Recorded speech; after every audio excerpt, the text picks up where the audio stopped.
놀라움은 밝혀 사실상 F-15K급 전투기 KF-X 어디까지 진화하나 한국이 해냈다. 2021년 시제기 제작을 목표로 개발 중인 KF-X의 성능은 어느 정도가 될까? KF-X 제작 업체인 한국항공우주산업은 지난달 14일 시제기의 전방동체 벌크헤드 가공에 착수하는 행사를 가졌다. 벌크헤드란 동체를 이어주는 격벽을 말한다. 전투기 머리 부분과 중간 부분을 연결하는 구조물이다. 고속으로 비행할 때 발생하는 압력으로부터 항공기의 변형을 막아주는 역할을 한다. 한국형 전투기는 벌크헤드를 시작으로 기체 제작 작업이 본격화된다.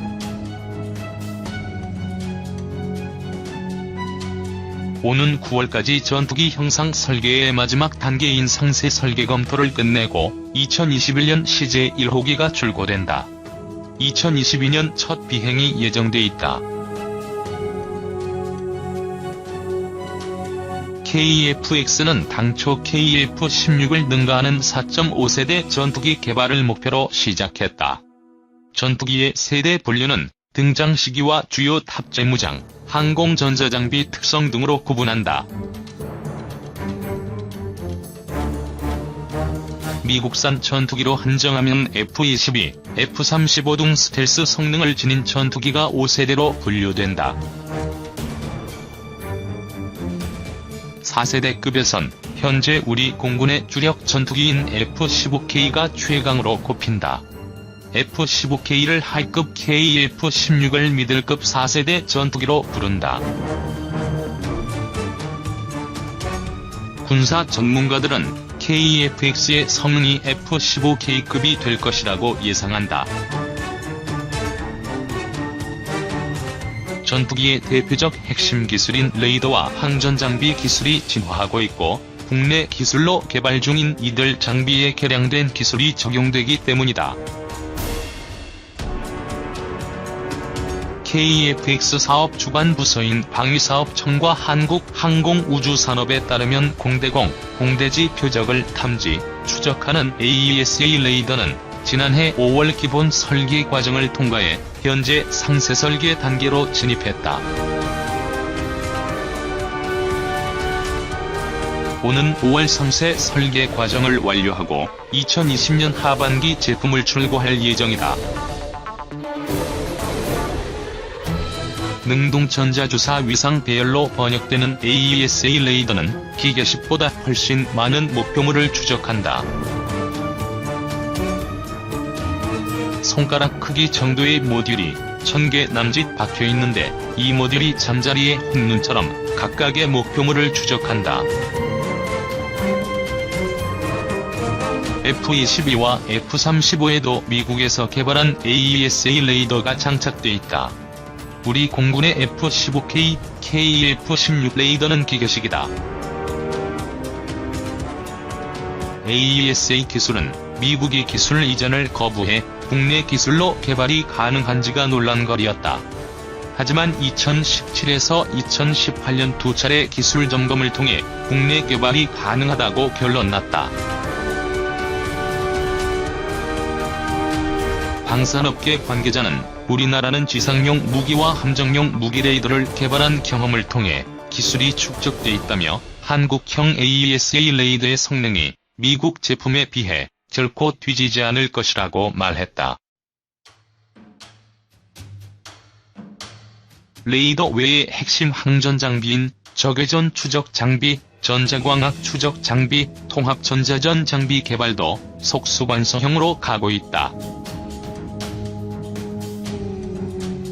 적이 항공기나 미사일이 뿜어내는 적외선을 탐지하는 적외선 추적 장비와 각종 전자전 장비를 통합, 운용할 수 있는 통합 전자전 장비는 지난해 12월 상세 설계를 마치고 현재 시제품이 제작되고 있다. 광학 영상과 레이저를 통해 주야간 표적을 탐지하는 전자광학 추적 장비는 상세 설계 작업이 진행 중이다. KF-X에는 초기 단계의 스텔스 기능도 적용된다. 5세대급은 아니지만 적이 레이더의 실제보다 훨씬 작은 형상으로 잡히는 것이다.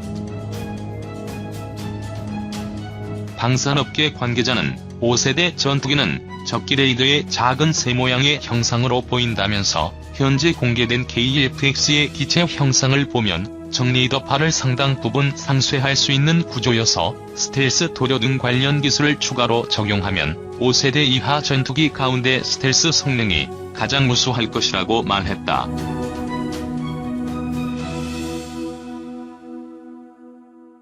KF-X 사업은 진화적 개발 개념인 블럭 개념을 적용한다.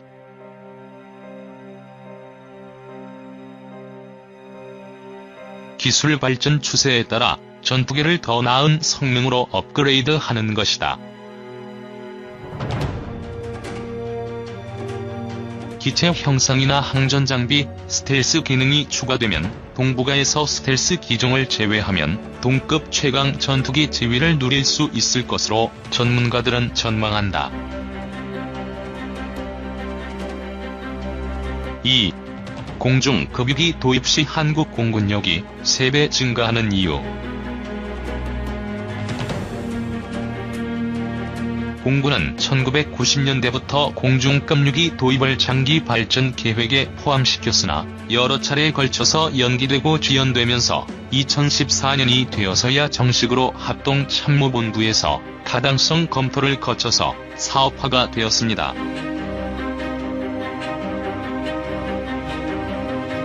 에어버스와 보잉 그리고 IAI가 최종 입찰에 응하여 방위사업청에 제안서를 제출하였고 2015년 6월 30일에 A330MRTT가 한국 공군 KCX 사업 대상 기종으로 최종 선정됩니다.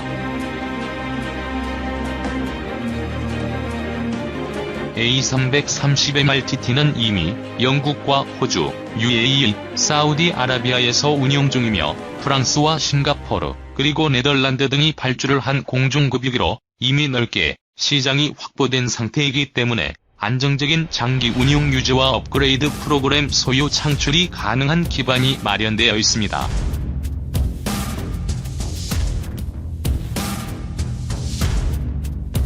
이와 같은 장점에 더해서 A330MRTT 공중급유기의 장점은 첨단의 디지털 공중급유 관제 체계, 대량의 연료 탑재량, 높은 화물 수송 능력 등이 있습니다. A330MRTT 공중급유기를 도입하여 운용하고 있는 국가들은 그 성능에 만족하여 추가 도입을 추진하고 있으며 급격한 공군력 확대와 현대화를 추진 중인 카타르도 A330MRTT에 관심을 보였습니다. 이처럼 전세계에서 인정받고 있는 공중급유기 A330MRTT의 도입으로 인해 한국군은 어떠한 변화가 생길까요? 흔히 공중급유기를 도입, 운용하게 되면 공군력이 3배 이상 증가하는 효과가 있다는 것이 전문가들의 정설입니다. A 공중급유기가 설마 그 정도겠어? 라고 생각하는 분들을 위해 한국 공군에서 A330MRTT가 어떻게 구현하게 되는지 구체적으로 살펴보겠습니다. 우선 전시 초기에 높은 소티 소요를 수용할 수 있으며 동일한 기간 동안 동일한 소티로 더욱 큰 효과를 만들어낼 수 있다는 점입니다. 이는 공중급유기 없이 보유 작전 항공기 숫자를 2에서 3배가량 대폭 증대시킨 것과 같은 효과를 창출합니다. 이는 보유 전술기 숫자가 감소 추세에 있는 한국 공군의 문제 해결에 큰 보탬이 될 것입니다.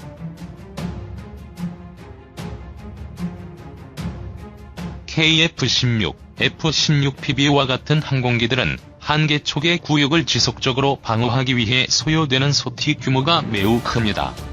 항공기의 특성에 맞게 초계 구역 공간을 설정해야 하기 때문에 KF-16 등은 F-15K의 그것과 같은 방대한 초계 구역을 커버하기 어렵습니다.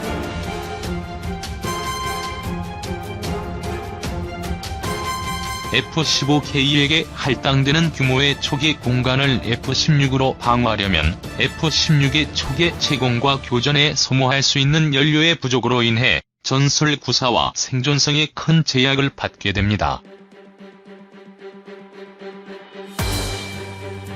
이 때문에 F-16은 상대적으로 좁은 다수의 방어 구역을 할당받거나 혹은 F-15K가 주로 방어하는 구역에서 F-15K 운용대대 간의 임무 교대 사이에 짧은 시간 동안 F-16들이 투입되어 방어를 함으로써 전투비행단의 F-15K들이 안정적으로 방어 제공 임무에 투입될 수 있도록 합니다.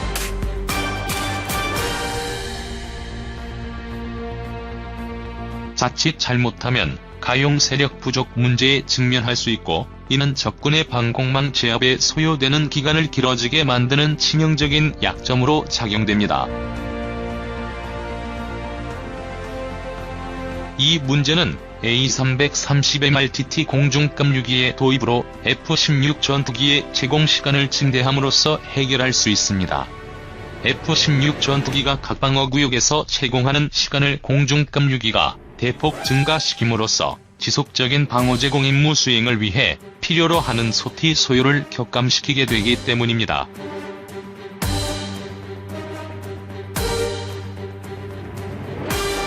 이는 방어 제공 임무 이외의 다양한 임무에 투입할 수 있는 F-16 전투기 가용 규모를 증가시켜 결과적으로 전투기 숫자가 크게 증가하는 것과 같은 효과를 창출하게 됩니다. 공중급유기 운용의 또 다른 장점은 P급유 항공기의 성능을 대폭 향상시킨다는 점입니다.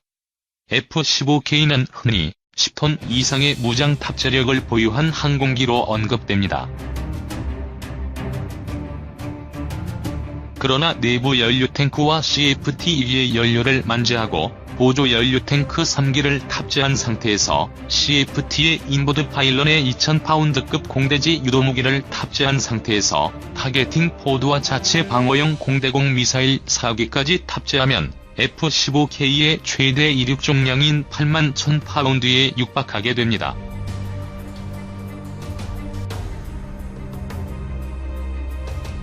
이렇게 되면 연료 탑재량은 당연히 줄어들게 되고 중량과 항력이 크게 증가하여 행동 반경은 크게 감소하게 됩니다.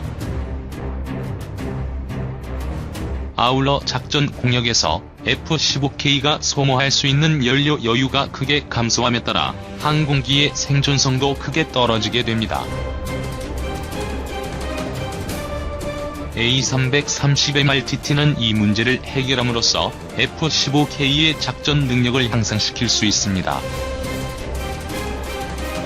최대 이륙重량 문제 때문에 연료를 만재하지 못하고 이륙한 F-15K의 공중급유를 함으로써 생존성이 크게 향상됩니다. 이처럼 올해부터 내년까지 도입되는 A330MRTT 공중급유기 4대의 도입은 한국 공군의 작전 능력을 획기적으로 향상시킬 것입니다.